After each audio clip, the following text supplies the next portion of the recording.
to use the analogy of almost like an immune system. The team you could feel was healthy. And then when something went off, you could really feel that there was like something in the system that was wrong and had to be addressed. And then you get to the point where you scale beyond that and you realize actually this immune system is no longer in my hands anymore. And, and so I think that those experiences were really important in my evolution as a leader of teams. Welcome to All Hands by Lattice, where we believe that people strategy is business strategy.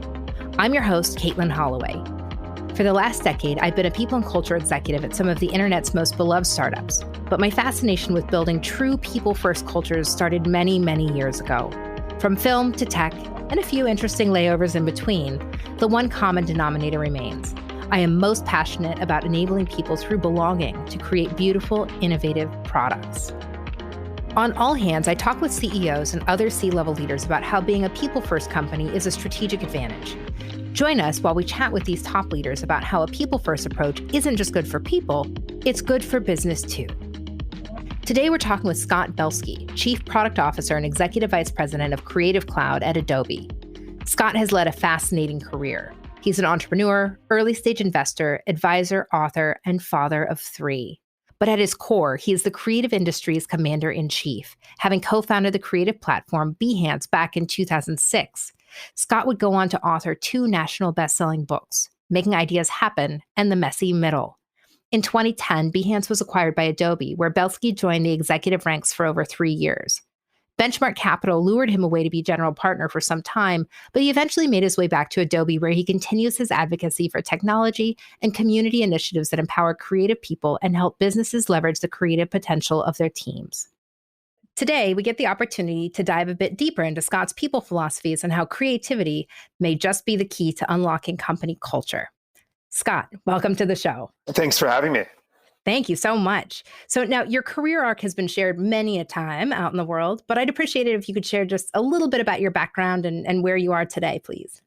Sure. Well, I started off as an entrepreneur, starting a company called Behance with the mission to help organize the creative world at work. And that was a journey. It was 5 years of being a bootstrapped company, almost 2 years as a venture-backed business, then getting acquired by Adobe, coming in and taking over a number of the parts of Creative Cloud, the mobile products, the services, basically things beyond the flagship products themselves. Then after about 3 years, spent some time being an investor, then realized how much I missed being an operator and building products, and especially being just part of this transformation in the creative world these days as more people want to have the tools and the skills. And so came back to Adobe in this role as Chief Product Officer. So overseeing all of our creative products and services and really trying to chart the course for the future of creativity. You talked a little bit about what inspired you to build Behance from the beginning, but what were some of your core principles going into that as an entrepreneur? What were some of the things that helped drive that mission and vision forward for you? I think I oscillated at the time between being passionate for the solution that I felt the creative community needed versus making sure that I had a really, great sense of the problem and the kind of the empathy, for those suffering the problem. We had one focus group in the history of Behance where we brought a small group of creatives into the room and said to them, well, do you need a portfolio platform to showcase your work? And we described what we were doing. Universally, everyone said no. And we were like, really? Uh-oh. And the answers were, well, we have MySpace, we have Facebook, we have LinkedIn. We don't need another place to put up our work. And that was one of those moments where I realized we were doing it all wrong. We actually had to be asking the question as to what they were struggling with. What was really keeping people up at night? And it was, well, I never get attribution for my work. My portfolio site is always out of date. And the only people that ever visit it are people that already know me. So it's not really serving as the lead generation, source that I need. My work is always ripped off without any link back. Right. And it's also really, I have no place to see what all of the creatives that I'm friends with, that I work with, I have no place to go see what they've done most recently. Yeah. And, kind of the list went down and we realized, okay, actually they do need a network for creative professionals. It's just one of those things where no one knows what they need. And so that was very informing of how we would build the business, which was to be shoulder to shoulder with our customers and really, build the product based on empathy. Did you feel like the product helped shape your internal culture in that way? It did. We always had an office with members of Behance coming in. People from other parts of the world, when they would come to New York City, they would just swing by Behance. And we were trying to build a community by offering a really undeniable sense of utility to our Yeah. early customers. And then we were trying to build on top of that something that kind of surprised people in unexpected ways. So as you're building the company internally, let's turn the lens inside. How many people at the time of acquisition did Behance actually have employed full time?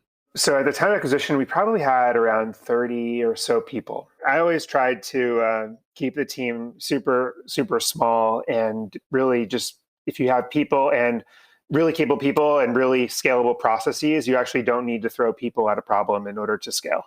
And I'll tell you, there's this ongoing debate of whether it's healthier to have a team that is more like a sports team or more like a family. And there are distinct differences in both and how you want to manage and build a team going forward. For us, we had to stick together long enough to figure it out. The Behance journey was one that included a few years of sideways motion. There were a couple of, we'll call them lost years of Behance in terms of what was possible. And so we had to make sure that we had the culture that just kept people together, even when there was no sort of light at the end of the tunnel and no clear sense of reward. Something that I think I've discovered over time is that you can take a different approach or you can take different parts of each of those models at different phases of a business life cycle. And something that I personally really love about the building phase of a company is that family phase when you're small and you have no choice but to know everything about everyone and be intimately involved with these people and their families and their partners and their friends because you are building together. And as a CEO or as a founder, you are asking so much of them. And you do wind up deeply caring about them. That's not to say performance should not be involved at all. Yeah, I think it's a good insight, actually, that maybe there's different periods of a business where you're more like one or the other. And probably also the answer is you can't be on either end of the spectrum. You have to kind of be in the middle. The truth, though, is that you can't have a high performing team and keep them if you have some C players around, because Totally. we're only as strong as the person who is who if you have someone who's not doing the work that they need to be doing, everything kind of crumbles. Absolutely. And especially on a small team that is so amplified. So if you're a team of 30 being acquired by a much, much larger organization, I'm sure that everything is amplified. Now, what were some of the most precious things about the Behance culture that you knew you wanted to take with you when you were going into the Adobe biosphere? Well, I think we had a deep connection to the creative community. And I think that's actually one of the things that Adobe found most attractive about our team. And in fact, a lot of the people that did stay for many years and are still, at Adobe are kind of the carriers, of some of this. And we had two people actually who stayed for 2 or 3 years, left, and then came back. If that's any indication of the type of culture that we had built. I think there's also, of course, we were a services organization that was driven on MAU and engagement and like certain metrics that we were very native to us, but Adobe had transitioned from a software to a services business, and in some ways was still developing those motions of how to build a really healthy, engaged offering. So there were a bunch of things we brought with us like that, as opposed to a lot of Silicon Valley companies that buy a company and say, okay, forget everything you knew, like here's what you're going to do now. Adobe was very much the opposite. We buy companies, we say, what can we learn from them? And how can they change us as a business? You have written so much and you are so prolific in helping bridge the gap between creatives and business and really trying to create this space of innovation. And a lot of it comes through in language around people practices and philosophy, how to build teams, hiring, all of these things together. They really, for me, are behavioral studies or pattern matching that you've developed over time. When do you think you started listening to those questions in your own self? Like, when did you start paying attention to those patterns? When did you start assessing and looking at wanting to articulate what culture was or how people were operating together and the impact to business? Interesting. I would say there are two things really come to mind. So one is my job right out of college. I went and worked, of all places, at Goldman Sachs, in a finance function. And and really hated it. Every day felt like a monotonous waste of my energy and potential. And so I was maybe a year and a half into that, and I was really ready to just bounce and do something completely different. And then I went to my manager, and she said to me, well, if there were one other job at the firm that you would want to have, what would it be? And I said, well, it'd be really interesting to learn how things are run, like how leaders are identified, succession planning. And I got lucky because a guy by the name of Steve Kerr, not the basketball coach, but another one, who had worked under Jack Welch at GE for many years, building Crotonville, which was their kind of leadership development institute. He had been hired by Hank Paulson, the CEO at the time of Goldman, to run a small team in the executive office focused on exactly this: succession planning and leadership development, almost like some management consulting type stuff for the firm and for key clients as well. And so I interviewed for this team, and it was a tiny team. I was the most junior member of it. And from that moment forward, I had a 3-year education on leadership development. And so that period was a really great education for me. I became very convinced in the experiential education that employees have to have, and the necessity for people to be stretched, the chemistry of what makes co-headships work and not work, and partnerships fail and whatever. And then taking all that, the second thing that comes to mind is just Behance and cultivating a team from zero. Yeah. And picking Matthias, who ultimately became a co-founder level partner of mine. But for a while I was tinkering with this idea, was just a freelancer designer that I was hiring. And then we built a team. And I really just going through the different phases of a team's growth. Like, you first think you're going to be able to control everything. Mm-hmm. And I liked to use the analogy of almost like an immune system. The team you could feel was healthy. And then when something went off, you could really feel that there was like something in the system that was wrong and had to be addressed. And then you get to the point where you scale beyond that, and you realize, actually, this immune system is no longer in my hands anymore. And, and so I think that those experiences were really important in my evolution as a leader of teams. I think the immune analogy is totally spot on here. One way that companies track the health of their culture as they scale is through engagement surveys. Having a pulse on the sentiment of your teams allows you to quickly identify which areas of the system need immediate attention. They won't be perfect, and they're just one piece of the puzzle. But consider engagement surveys a diagnostic tool to help your leadership and HR teams know exactly where to focus. At what point do you feel, just from your background and your history, not only of managing and running your own companies and teams of teams within larger organizations, but from an investor perspective, what is the advice that you give to some of your founders around like when they might need to start letting go, or when they need to start transitioning from fingers in every pot and having that direct pulse to like, I need to trust my team, or I look to other measures to understand the health of my organization? Well, it's a great question, because I hear from a lot of founders who tell me, we're growing our business now, and so these are all the people we want to hire ahead of this, ahead of that. And sometimes the founder is an incredible product mind, just an amazing product thinker, and he or she wants to hire ahead of product. And I'm like, why do you want to do that? I mean, that's the one thing that you can do better than anyone else in the world. Why would you want to abstract yourself in any way, shape, or form from that part of your business, in the foreseeable future, or maybe even ever? Yeah. And it's, and on the other hand, things like finance and operations or whatever that you're not the best in the world at, by all means, hire people and delegate it away and know what the questions are you need to ask, and take it at that point. So I actually think that it's a very personal question, right? What is it that you think you're the absolute best at, that you need to be right front and center, at the contributor level in your business, and then everything else, you need to abstract yourself from at some point.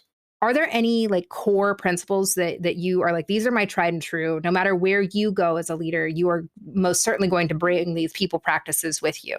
Yeah, I mean, there are a number, and they're all in different categories of, hiring people, developing people. How do you lead people towards both a flag planted as well as the road building it takes to get there? One is the importance of narrative and merchandising that narrative over and over and over again. There's just so much research that suggests that progress begets progress. And when you feel you're making progress, you're more motivated to do the things to continue it. And that involves a lot of recitation and a lot of kind of helping people know where we are, where we've been, and where we're going. Right. And I, over the years, have tried to be very creative in how we do that. I feel like there's this hundreds of billions of dollars spent every year on creative marketing to get people to do things, to get us to change our behaviors. Why aren't we using some of those same tactics to get our team and ourselves to do things on a daily basis that matter? And it's like billboards in the office. Like, why isn't the office filled with billboards of things that matter? I mean, it doesn't make any sense, right? Why should any wall be bare if on the main highway every wall is plastered with an advertisement? The other thing I would say is I really, really subscribe to the idea of being very pragmatic and paranoid about the present, but being very optimistic about the future. Yes. And making sure that every meeting and every interaction sort of incorporates both. Absolutely. And and that means always kind of being very like down to earth and saying, hey, this is not going well. Like, we're not making enough progress. We're falling behind. This is what the competition's doing. This is what we're doing wrong. Like, be very forthright, get into the details, be willing to be uncomfortable, but then always end with well, let's just take a step back. I mean, look at the opportunity we have ahead of us. Look how qualified our team is, and look how much momentum we have, and look what the world's going to look like in the future. Like, is anyone better positioned than us to make that so? You have to have that balance. Transparency is one of the keys to being a great people first leader. Another thing that's valuable, being able to reflect inward and see if you're the one creating the problem. Have you ever had to assess if you were maybe a part of a problem or contributing to a behavioral pattern that you thought maybe wasn't healthy? Oh, sure. I mean, I've been a part of many problems. I mean, you want to have an atmosphere where you have people that can tell you what you're doing wrong. And, there have been times where I have overstepped the boundaries on, my design team needing a process where they can kind of go through a lot of iterations and have some space to explore different paths without having to defend some of the decisions they've made, that are only half baked. And I love being involved with that process. And as a result, I can feel like I'm being, thoughtful and helpful, and they can feel like I'm being, disruptive. And so over the years, I mean, there have been many confrontations. I actually love teams that can kind of debate not only product direction, but also the roles that each other is playing and what's working and what's not working. Because if you can do that and actually know that it's part of the process of the company becoming better, then, I mean, you're in the top 1%. Right. Because this stuff always exists. I mean, people do offensive or non-helpful things all the time. And usually it's not intentional. Usually it's just coming from a standpoint of I'm insecure, or I'm afraid of something, or I'm overexerting something because I'm not, I don't have confidence in something or whatever. We just have to talk about it. I completely agree. Now, when you are advising or chatting with first-time founders or entrepreneurs who are younger in their careers, and you see them like being on the outside of their company, you see them getting in their own way and they can't see it to save their lives. What advice do you have to help them illuminate maybe what some of those challenges that they are contributing to are? First of all, very few people who observe this say something. Mm-hmm. Unfortunately, most investors or advisors or even board members don't feel incentivized to kind of stir up the pot and potentially alienate the founder with difficult to swallow feedback. But you have to. I mean, you have to try. And I don't find it easy, but I really push myself to say, listen, you got to couch it with the positive as well. But is it helpful for you to hear like some of the things that I'm seeing that I think could be done differently or better? I mean, is it helpful to have some outside data points? And usually you'll always hear yes, and then you have to proceed to say like, listen, what I was seeing was this, or what I would have expected was here, this, but I actually saw something completely different, and I'm just trying to reconcile this in my mind. It could be about the way that they interacted. I mean, there are co-founders of a company that I ended up investing in that I was working with, and I was also introducing them to other investors And I noticed in my conversations with them and also in some other conversations that other investors had that one like always spoke over the other. And it just like I couldn't get it out of my mind. It was so frustrating to me to not, it would be horrible if they didn't know that they were coming across this way. And so I did share it with them very bluntly. And, and they were like, it was one of those epiphanies for them. They didn't really see it. Now, how is giving feedback to a founder or an entrepreneur different than giving feedback to somebody on your own team? Is it similar or is it different because of the power dynamic shift? Yeah, I think there is a difference. There is a difference in it because at the end of the day, the founder can do whatever how they want with your feedback, whereas someone on your team, they now know you're measuring them on this and then your eye is on it and it's going to likely impact their performance as you see it, and maybe even compensation. So there's got to be a difference there somewhere. But I actually, my approach on both is very similar, which is I'm a partner of the people that I work with and they're a partner of mine. And by the way, I also try to always ask for feedback when I give the feedback too. Sometimes I even ask for it first because then it's easier for them to then receive it if they've just given something to you. Right. But in the spirit of, us working together better and like what can I be doing differently to, either clear the path for you, help you be more empowered to get this stuff done, just give me some tips. And then they'll likely say, oh, and how about me? And you should not hold back. The world of COVID has absolutely helped us crystallize or prioritize this need to make decisions without all of the information. From your perspective in leading your teams within the Adobe organization, outside of the obvious of working remotely, has the pandemic had any meaningful effects on your company? I've been thinking a lot about what's going on here because in some weird ways, there have been a lot of productivity gains we've all made in all of our businesses over the last decade or more from the new technologies and the new practices that we've adopted. But of that productivity that we've gained by all these, new ways of doing things, we haven't realized all of it. We've only realized part of it. There's a lot of unrealized productivity gain from all the new ways we work and the new tech. And the reason it's unrealized is because there are holdouts in the form of people who continue to email even though they're Slack, the people who continue to meet every Thursday just because it's Thursday, not realizing that there's a stand-up or that it's actually nothing actionable ever comes of this meeting. There's just a lot of stuff that we have held on to as holdouts, and all of us are guilty of this, that have actually gotten in the way of realizing the full productivity gain of what tech has enabled us to do.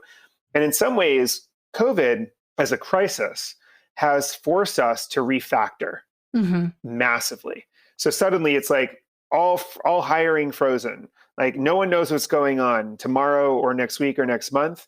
And so there's like a massive great refactoring happening right now across every industry. And I believe that in that process, everyone is actually mining the unrealized productivity gain that we've been kind of accruing for years. And so you could actually argue that coming out of this, big knock on wood, sooner than later, we will all maybe be a step function more productive in some weird way. I mean, maybe margins will go up because a lot of the inefficiencies that just lingered in the system because no one had the incentive to confront them are suddenly eliminated. And so that is actually something that I am thinking a lot about and seeing some evidence of in the way our teams work. This makes a ton of sense to me. We're seeing an emphasis put on the partnership between HR and leaders throughout all types of crises. Unless you were alive in 1918, we haven't experienced a global health crisis at this level. And many haven't experienced the civil unrest in the 50s and 60s. Leaders and HR people are trying to quickly pivot to provide support for their employees in a time where nothing is certain. And some of these changes are things people in the HR community have been talking about for years. Flexible and remote policies, 4-day work weeks, and programs that are designed to support people more holistically are just the tip of the iceberg. Have there been any shifts in your culture that you are really excited to bring with you, where you're like, we ain't going back on this. I'm taking this with me? I think the willingness to have difficult conversations remotely, is just such an unlock for productivity and decisiveness and just like not making teams wait. So I obviously hope to bring that, even though some folks would say that those sensitive conversations should still happen in person. I think also the level of transparency around crisis management, Yeah. why do we only do that in crisis management of this magnitude? Why don't we bring that transparency to other thought processes and decisions? I mean, typically when you're making a change in an organization, everyone is very tight-lipped, and there's like a very, Totally. cascade moment where everything comes out. But in a crisis, typically everyone is ambient and everyone's in, like, they even call it the situation room, or the war room or whatever. Yeah. And like, why don't we have the benefits of that more readily, more often? I think it's a great sentiment. And I agree. We're gonna end this with a few rapid fire questions. 3 questions very quickly. Don't overthink it. Are you ready? Yes. Okay. Is a hot dog a sandwich? No. I'm a vegetarian, so I'm like, I don't even know. Oh, is a veggie dog a sandwich? Is a tofu dog a sandwich? Yeah, right. No, the answer is no. Zoom or phone call? Zoom. Mac Paint or HyperCard? Ooh, HyperCard. Nice. Okay, the last few here won't be so easy. One we have already touched upon, but I'm going to give it to you anyway. Company culture, sports team, or family? Ultimately, sports team. Now, what is your favorite interview question and why? Well, I think it has to do with what someone's interests are and what they did about it. And I think the reason is because that is a measure of initiative. And I've always believed that hiring people with initiative surpasses your expectations far more than hiring people with experience. If you were to ask yourself that question, would you hire you? Depends for what job. Depends what job. But yeah, I mean, I think I am, I've gotten by more on initiative than experience in my life, for sure. Okay, last one. And this is my personal favorite interview question that I ask of potential future employers. When was the last time you wanted something so badly it hurt? Interesting. It may have been at the point where I decided to write my latest book. It was the culmination of just years of writing things down and thinking about the connections between them. And I just told myself prior to that I would never write another book, and I didn't want to do that. But then suddenly, something flipped, and I just really wanted to make it happen. And it was not easy to do so, given the climate of what I was doing in my day job and what I was going through. But I wanted it, so badly it hurt. That's awesome. I love that. Thank you for answering. We're going to end with one final question, and this is not rapid fire at all. But, given our conversation around the pandemic, what advice would you give to founders and people leaders out there trying to make sense of things? How can they use this as an opportunity to build a better organization in this next chapter? Well, I think that we know from just a lot of research now that adversity brings teams closer, that it builds character. I mean, we all know all the cliches around what crisis does. And we've also all met people later in their career who all come, when you ask them what really made them who they are, it's oftentimes a difficult period in their career. They don't cite the year where everything went well. They cite the year where everything kind of went to shit. And so here we are. This is a very crazy world right now. There's just a lot of despair and sadness. In fact, we could just be sad all day. I mean, all of us have known people who've been affected, and yet we have to kind of try to grow from this. And, and I know that if, with the energy we have left to pay attention and be students right now, it's really like a once in a lifetime opportunity to some degree. It's weird to put it that way, but it's true. It's true. And so I think that's the kind of innate curiosity you have to kind of have and then apply and get your team to buy into in order to make the most of this. I love that. I think that's not only is it beautiful and eloquent, but it also is very parallel to what you describe in making a great team and being a great leader. You have to show up and be, very sober about what's happening in the moment, but continue to have the ability to look forward and be really positive about the future. Otherwise, screw it, right? Yes, exactly. So, well, Scott, thank you so much for joining me. I am so grateful to have this time spent together, and I am so looking forward to watching all of these things play out for you. And I really hope that you can take some of these and amplify them even further. I think there's some really great stuff in here. So thank you. Listen, thank you, Katelin, for having me. And this is awesome, and proud to be involved. And to you, the listener, thank you so much for joining me on this week's episode of All Hands, brought to you by Lattice. I'm your host, Katelin Holloway. This episode was produced by Pod People, Rachel King, Eliza Lambert, and Samantha Gatzik. Special thanks to Annette Cardwell. Learn more about how Lattice can help your business stay people-focused at lattice.com or find us on Twitter at LatticeHQ. Don't forget to subscribe to All Hands wherever you get your podcasts. Join us next time.